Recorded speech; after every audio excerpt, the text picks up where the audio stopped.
3, 2, 1, and... Action. Inutusan kami ni Ma'am Dragona na mag-set up tayo ng marriage book for the ball. Oh, may marriage book sa ball? Oo, Angel. Tradition talaga yun dito sa Brighton Bay. Na kung sino yung mananalong king and queen sa Brighton Bay Ball, eh, sila yung unang magbubukas ng marriage booth, saka sila rin yung unang kakasal doon. Parang intense ang discussion niyo Pinulaan ko ng kinigit kung saan magtutol yung Irish na yung sa taas or baba. Actually, si Zan yung nagturo sa akin, di ba? Oo.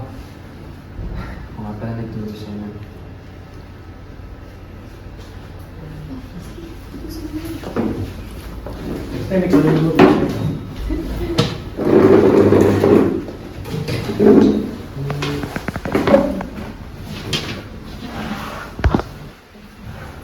Huli na yung dalawa. Kailangan mo ba ng isang Irish para magtutulong?